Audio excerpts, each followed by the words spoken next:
Pour stériliser un animal, ça veut dire l'empêcher de se reproduire. Il y a deux façons d'empêcher un animal de se reproduire.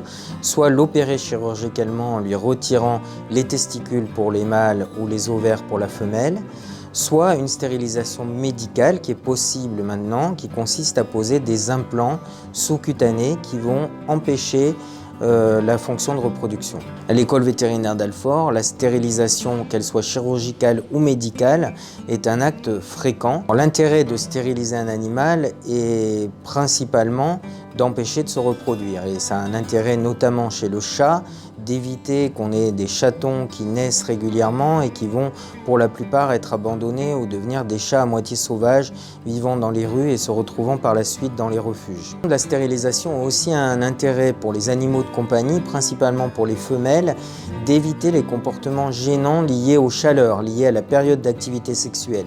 Les chattes, par exemple, sont souvent des vocalises extrêmement bruyantes. Au moment des chaleurs, elles ont tendance à fuguer.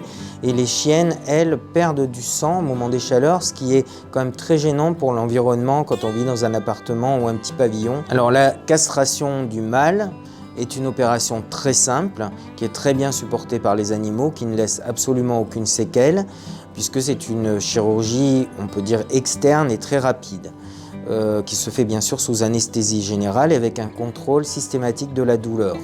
En ce qui concerne les femelles, l'opération est un petit peu plus complexe puisqu'il faut retirer les ovaires, ce qui consiste à faire ce qu'on appelle une laparotomie, c'est-à-dire ouvrir l'abdomen de la femelle.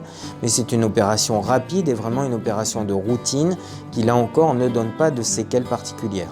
Il existe des contre-indications à la stérilisation chirurgicale, notamment des chiens, et surtout des chiens mâles, ce sont les troubles du comportement. Et donc, ce qu'on fait ici à l'école vétérinaire d'Alfort, systématiquement, lorsqu'on voit un animal pour lequel les propriétaires demandent une castration pour des motifs comportementaux, on demande d'abord l'avis d'un comportementaliste qui va nous donner éventuellement le feu vert pour castrer l'animal ou va préférer faire un traitement à visée comportementale sans que le chien soit castré.